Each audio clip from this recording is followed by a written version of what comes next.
Hello everybody, John here with Shooting Tips and Tricks, and today we're back with Polymer80's pf940 version 2 for the Glock 17. Now we're going to be taking this guy out to the range and firing a few shots to see how it does. But first I'm going to go over a few little things I did after the previous video.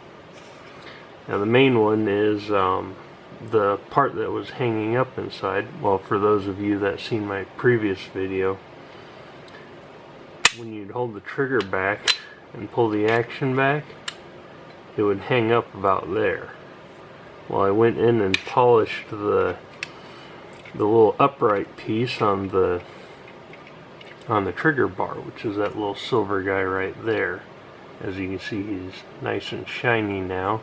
I took probably about 10 thousandths off of the top and then rounded the whole thing off nice and smooth so it would run a little better. So now if you hold the trigger back and let it forward, it locks. Before it would actually hang up right about in there, but now even letting it go from there, it'll lock. So that little modification made it run a heck of a lot smoother than when I first put it together. Now, other than that, I haven't done a heck of a lot other than just look it over and make sure everything was correct. And as soon as we get a little break in the rain, we'll fire a few shots from this. Alright, here we are at the range, and we're going to put a few rounds through this guy and see how he runs. Alright.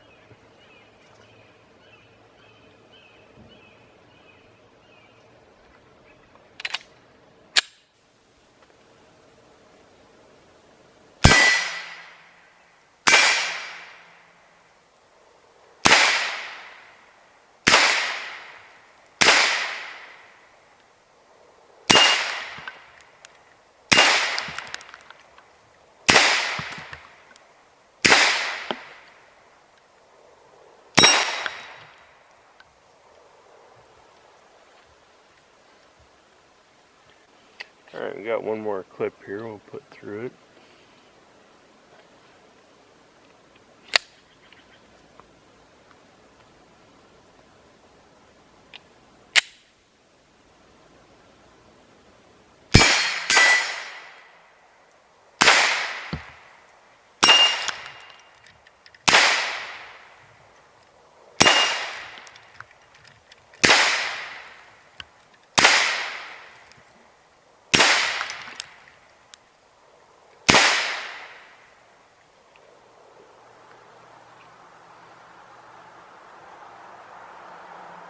Alright, shooting pretty good.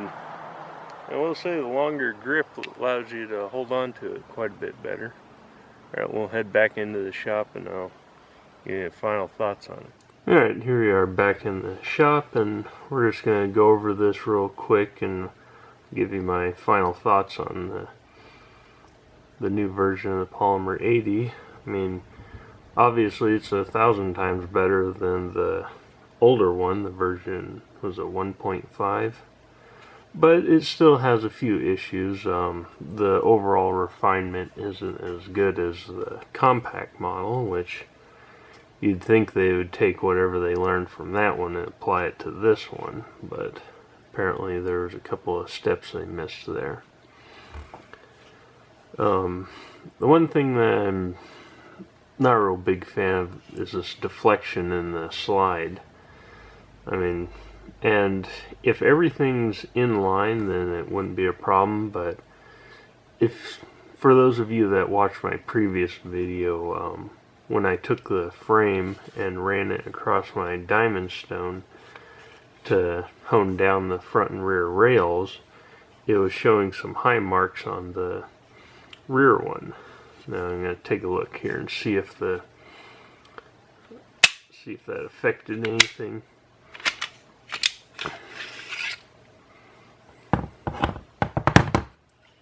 Yeah. As you can see, there's the part I polished up there, and that's about all I did. And if you look at the rails here, let's see if we can get it in. Can't quite see, but there is more of a wear mark on the front. of them than there is on the backs. But what's got me even more concerned is right here. That's a notch taken out of the polymer right there. Let's see if we can look at it from the side. Yep, it's a fairly significant notch too. Now the slide does run pretty close to this, but it shouldn't be touching it at all. And that right there is about a good at least 10 thousandths deep. You can see. Now take a look at the slide here and see what's going on. Yeah, you can see on the slide there's a rub mark going the full length of there from it touching, except in the very back. You can see the mark. Now on the slide there is a high spot on here. Right here up at the head of it, that is a high spot, and I'm guessing that's what put the notch in there.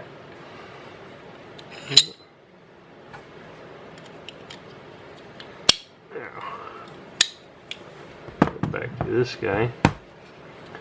Now given that the mark is in the front here and in the back here there's next to no signs at all, leads me to believe that there might be something that's out of alignment here, or maybe this front rail is angled a bit like that and the back here is angled more straight, or kind of like that, which would account for that deflection in the slide.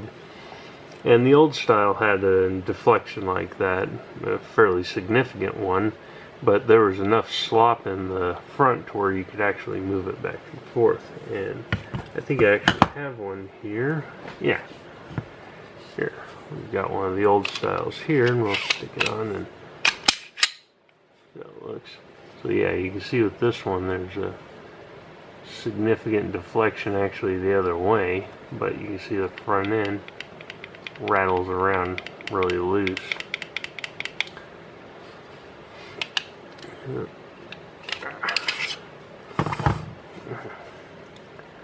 Yeah, I should have took it easy today. Had a little mishap in the shop the other day and dislocated this thumb. I mean, fully bent backwards. So, something I'm dealing with today. Now, aside from that, we will note that with the compact, we have one of them here. As you can see from one of these ones, the deflection on the slide here is minimal at best. It's almost the same spacing from front to rear, and there's little movement on it at all. Alright.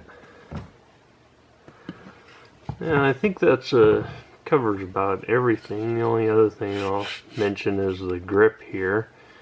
And in general, I'm not a big fan of the straight grips, mainly because they put pressure on the wrong parts of your hands.